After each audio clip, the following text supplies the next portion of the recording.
Saudara-saudara, itu sebabnya hari ini kita mengambil tema bahwa bulan Agustus itu menjadi bulan bukan merdeka doang.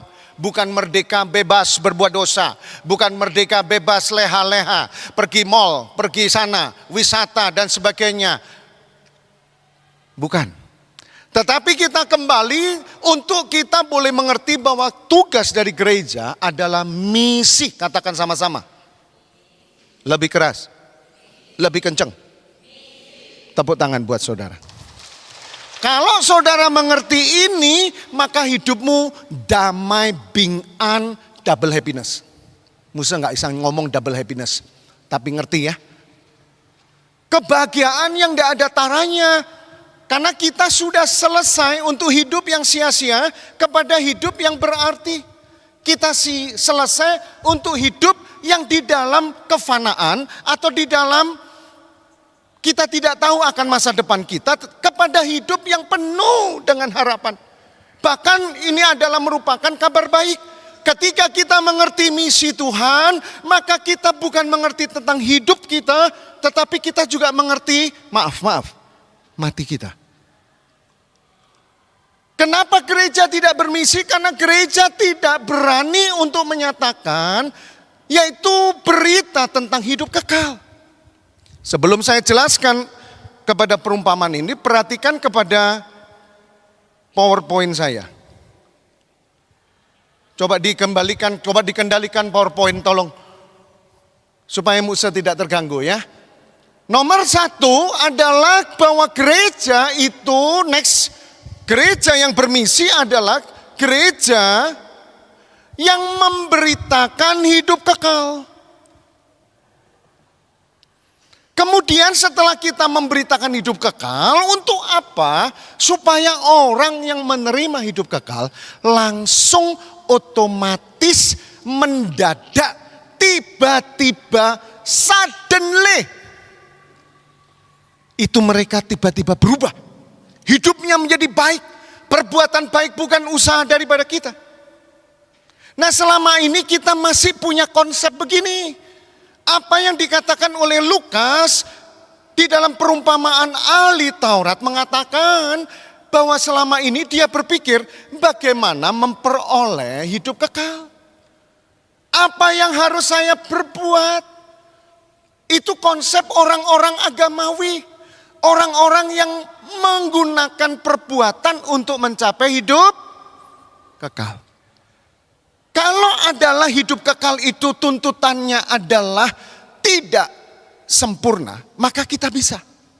Tetapi hidup kekal itu tuntutan dari Allah itu namanya kekal, itu sempurna. Katakan sempurna. Supaya kita ingat kita ini orang yang disempurnakan oleh kematian darah Yesus, oleh penebusan Yesus, sehingga kita ini yang tadinya fana, yang tadinya sementara, yang tadinya bisa sakit, yang tadinya bisa menderita, yang tadinya bisa mati, tiba-tiba kita memperoleh kehidupan yang punya jaminan. Karena itu gereja yang bermisi adalah gereja yang tidak hanya memberitakan yaitu hidup kekal, tetapi kita memberitakan hidup kekal untuk memperoleh perbuatan yang baik. Ketika orang ahli Taurat bertanya kepada Yesus apa yang harus aku perbuat untuk memperoleh hidup kekal, maka di situ Yesus mengetahui bahwa sesungguhnya mereka masih belum memiliki hidup yang kekal. 2, mereka juga tidak memiliki kematian yang memiliki kehidupan. Karena itu gereja harus segera mengambil bagian, karena ada banyak orang-orang, banyak jiwa-jiwa, banyak mereka yang saat ini sedang mengalami penderitaan. Kisah daripada orang Samaria ini tiba-tiba menyatakan bahwa ada seorang penolong, ada seorang yang di luar pikiran daripada pada umumnya, Bahwa orang-orang Lewi dan orang-orang imam, orang-orang rohani, itulah adalah orang-orang yang harusnya menolong sesamanya. Betul apa betul? Sesungguhnya orang Kristen itulah yang akan menolong sesamanya. Betul apa betul? Yesus hendak mengatakan bahwa kepada orang-orang yang membutuhkan pertolongan, mereka tidak membutuhkan Lewi atau imam. Karena pada kenyataannya justru orang yang mengerti hidup kekal, dia nggak bisa berbuat baik. Nah, ini yang harus gereja kembali untuk kita menyadari bahwa sesungguhnya Yesus mati untuk kita supaya kita beroleh hidup, dan melalui hidup itulah kita baru bisa melakukan perbuatan baik. Perbuatan baik apa? Bukan perbuatan baik untuk memperoleh hidup, tetapi perbuatan baik untuk memberitakan hidup itu kepada semua orang. Karena itu tiba-tiba orang Samaria itu hadir. Ketika Lewi dan imam tidak menolong orang yang harus ditolong, tiba-tiba ada seorang Samaria yang memberikan pertolongan. Dia mulai untuk memangku, yaitu orang yang perlu ditolong, orang yang sudah dirampok, orang yang sudah dicuri, orang yang sudah luka.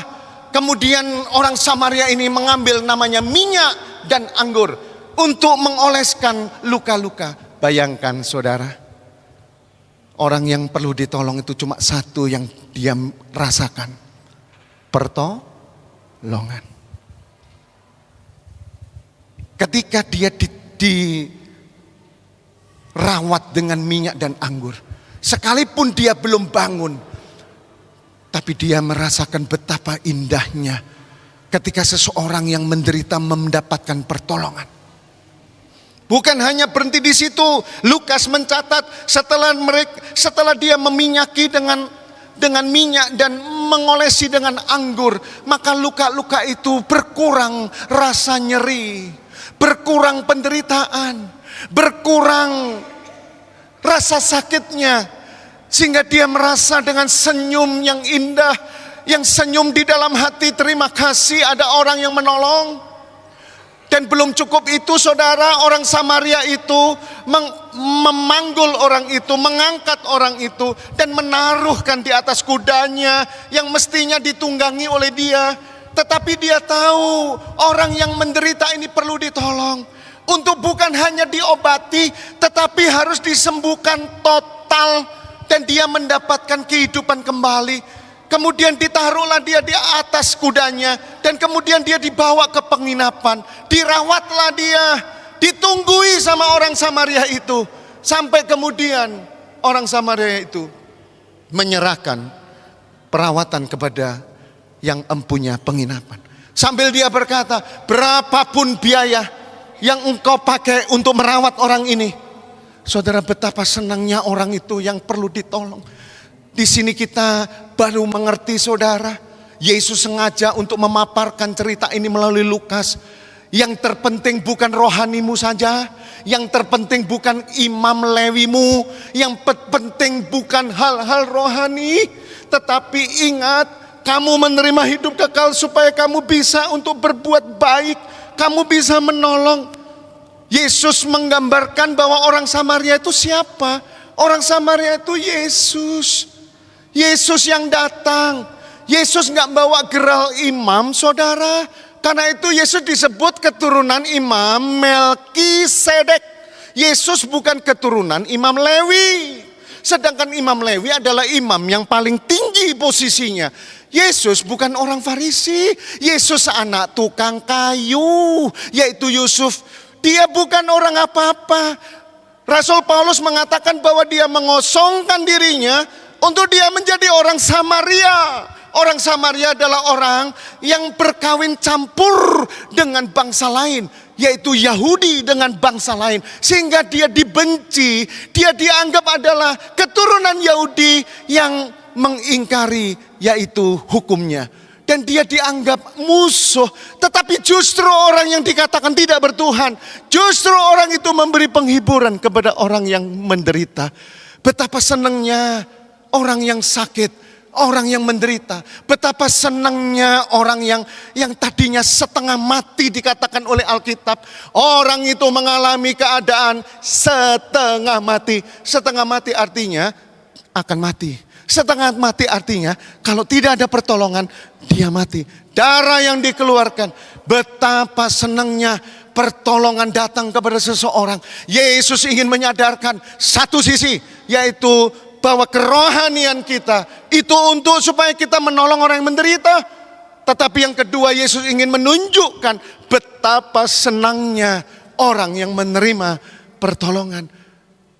Yesus ingin memberitahu kepada ahli Taurat, kalau kamu mau menerima keselamatan di dalam Yesus, maka kamu akan bahagia.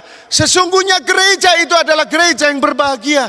Karena gereja merasakan bagaimana Tuhan membalur luka-luka hidup kita, trauma hidup kita, dosa manusia, ketidakmampuan manusia untuk menjangkau yang tinggi, ketidakmampuan manusia untuk mengalami keabadian. Cinta boleh cinta tapi tidak cinta selamanya.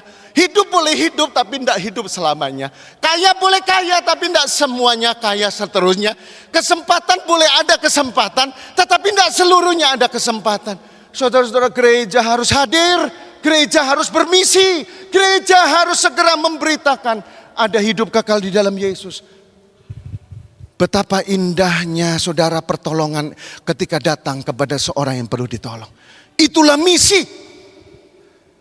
Dietrich Bonhoeffer itu adalah seorang pengkhotbah abad yang ke-16 berkata, gereja yang adalah gereja ada untuk orang lain. Saudara, ini penting. Karena itu gereja Kaimtong mengambil keputusan. Masa lalu 65 tahun sudah berlalu. Tapi masa depan masih ada. Amin. Tuhan akan memberkati gereja yang menolong orang. Tuhan akan memberkati gereja yang akan memberikan keselamatan kepada orang. Tuhan akan memberkati gerejanya yang mau bermisi bersama dengan Tuhan. Ketika hari Pentakosta terjadi, berita Pentakosta bukan berita bahasa roh, berita Pentakosta bukan berita yang lain, tetapi beritanya Pentakosta adalah kalau Roh Kudus turun atas kamu, kamu akan menjadi utusanku. Menjadi utusan, menjadi misionaris. Gereja yang bermisi artinya adalah gereja yang memanggil setiap jemaatnya, yang memanggil setiap muridnya untuk memberitakan damai sejahtera, memberitakan hidup kekal. Supaya kita bisa memperoleh perbuatan baik. Orang dunia berbuat baik lebih daripada orang Kristen. Tetapi kebaikannya untuk membeli keselamatan. Apakah saudara tidak kasihan? Ganteng-ganteng, gelis-gelis, kaya raya, mati masuk neraka. Tegakah saudara? Gereja bukan gereja kalau dia tidak ada kepada orang yang harus ditolong. Dan disitulah Yesus hadir sebagai sahabat orang berdosa.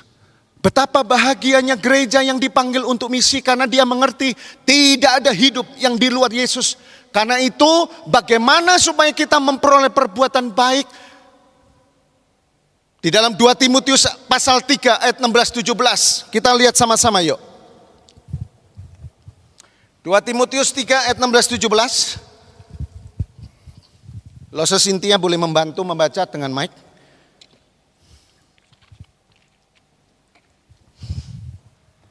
Dua Timotius 3 ayat 16-17.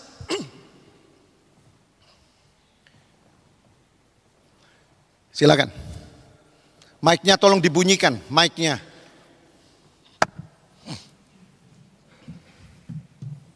Tes ya. 2 Timotius 3 ayat 16, segala tulisan yang diilhamkan Allah memang bermanfaat untuk mengajar, untuk menyatakan kesalahan, untuk memperbaiki kelakuan, dan untuk mendidik orang dalam kebenaran. Dengan demikian, tiap-tiap manusia kepunyaan Allah diperlengkapi untuk setiap perbuatan baik. Diperlengkapi untuk setiap perbuatan baik. Perbuatan baik akan dihasilkan oleh orang-orang yang menerima hidup kekal. Bukan perbuatan baik untuk menerima hidup kekal, tetapi justru perbuatan baik untuk menyelamatkan orang-orang yang berdosa. Itu adalah hidup yang sesungguhnya. Itulah panggilan gereja. Kita sudah berhenti untuk hidup diri sendiri. Kita sudah berhenti untuk hidup memperkaya diri sendiri. Tetapi kalau saudara kaya adalah saudara untuk berbuat baik. Amin. Saudara kaya, saudara untuk berbuat, menolong orang dengan kekayaanmu supaya mereka mengerti hidup yang kekal. Itulah misi Tuhan. Kalau hidup itu ada pada kita, itulah tujuan daripada gereja. Setiap jemaat Tuhan harus memiliki hidup yang ada di dalam Tuhan Yesus. Artinya hidup di mana Yesus akan berperkara dalam hidupmu. Hidup yang diubahkan oleh firman-Nya. Hidup yang diubahkan oleh kuasa Roh Kudus. Untuk apa? Melakukan perbuatan baik. Kenapa kita enggak memberitakan hidup kekal? Karena kita merasa baik. Dan kita menikmati kebaikan.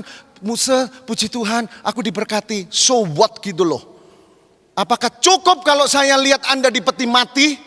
Anda tidak bawa apa-apa. Untuk apa kau kabarkan kepada Musa? Hartamu untuk apa? Karena itu hal kedua yang harus menjadi berita gereja. Bukan kehidupan, tetapi kematian di dalam Tuhan. Saudara harus terima ini. Sebab kalau saudara tidak mati di dalam Tuhan, tidak ada perbuatan yang menyertai saudara. Tolong bacakan lo Sintia Wahyu 14:13. Waduh, Musa kok keras. Enggak keras ini hidup yang sesungguhnya. Ini gereja sejati. Kalau gereja tidak memberitakan ini gereja bohong. Gereja palsu. Tapi puji Tuhan, Roh Kudus tuntun gereja. Agak cepat ya, enggak usah. Wahyu 14 ayat 13, dan aku mendengar suara dari sorga berkata. Perhatikan baik-baik. Tuliskan, berbahagialah orang-orang mati yang mati dalam Tuhan. Berbahagialah orang yang mati dalam Tuhan terus. Sejak sekarang ini, sungguh kata Roh, supaya mereka boleh beristirahat dari jerih lelah mereka. Karena segala perbuatan mereka menyertai mereka. Segala perbuatan mereka menyertai mereka ketika mereka mati dalam Tuhan. Pertanyaannya, apakah dunia memiliki masa depan seperti ini? Apakah dunia memiliki jaminan seperti ini? Saudara, ada banyak orang yang meninggal tanpa Tuhan. Apakah saudara masih suka Anda berdiam diri? Masih suka Anda berfoya-foya? Apakah Anda tidak melihat kematian-kematian? Dan terakhir ini adalah berita tentang anak-anak kita yang suka main game Free Fire. Sekarang mengalami yang namanya yaitu impulsif, yaitu gejala-gejala psikologi menjadi anak-anak bermental karakter yang jelek. Karena itu Bina Bakti adalah salah satu misi gereja yang harus didukung keuangannya, didukung doa, didukung tenaga. Di antara saudara, kalau saudara mau menjadi guru, lapor sama Musa. Karena kita perlu guru-guru yang sungguh-sungguh. Saudara, ini misi. Hanya orang yang mati di dalam Tuhan. Pertanyaannya, apakah saudara bisa menjamin orang dunia yang tidak terima hidup kekal mati dalam Tuhan? Mereka mati di dalam kegelimangan kekayaan. Mereka mati di dalam kesengsaraan. Mereka mati di dalam kesia-siaan. Mereka mati di dalam hal-hal tanpa harapan. Saudara, betapa kasihannya orang yang sakit, menderita. Itu yang digambarkan oleh Yesus. Bagaimana Yesus menolong orang yang sudah sekarat, yang sudah terluka. Bagaimana Yesus mau menjadi sahabat. Tidakkah saudara mau memperkenalkan hidup kekal kepada orang lain? Tidakkah saudara mau berhenti untuk menyampaikan hal informasi yang salah tentang gereja? Dan gereja harus bermisi. Gereja adalah saudara yang harus menceritakan hidup kekal. Sehingga mereka akan memperoleh yang namanya perbuatan baik. Kembalikan ke PowerPoint saya, belum saya perintahkannya. Tolong kembalikan dulu, yang 1.1 belum selesai. Mati di dalam Tuhan, itu perbuatan menyertai. Sekali lagi, gereja yang bermisi adalah gereja yang memberitakan hidup kekal supaya kita berbuat baik. Saudara harus buang konsep, saudara sudah terima hidup kekal, saudara nggak bisa buat baik. Salah. Bahkan kita terjebak dengan ini, yaitu kita berbuat baik untuk supaya kita selamat. Masih sering Musa mendengarkan. Musa, saya melakukan ini supaya saya tidak diginikan. Supaya tidak diginikan. Saudara, salah total. Kita menerima hidup kekal supaya kita memperoleh hidup yang baik. Sehingga ketika bukan hanya hidup saja, ketika kita mati pun di dalam Tuhan. Karena itu saya bersyukur kok Awi berpulang di dalam Tuhan. Saya berdoa, Tuhan, kalau orang lain tidak mau melayani orang yang belum ke gereja dan meninggal di dalam Tuhan, Musa Kak Imtong mau melayani. Saudara, saya bersyukur. Karena itu saudara, gereja bulan ini adalah bulan bermisi. Tujuannya apa? Saya tidak tahu. Apakah saudara nanti di toko-toko saudara ketemu orang-orang sekarat? Apakah saudara nanti di toko, di rumah ketemu orang-orang yang sedang sakit? Saya tidak tahu. Tapi yang harus saudara tahu, saudara diutus untuk memberitahu hidup kekal. Supaya mereka punya perbuatan baik. Perbuatan baik apa Musa? Perbuatan baik untuk cerita tentang bahwa dia sudah selamat. Itu yang dibawa sampai mati. Jadi kalau saudara ketemu Musa di rumah kedukaan, itu saudara jangan merasa bahwa aduh kasihan ya Musa melayani lagi.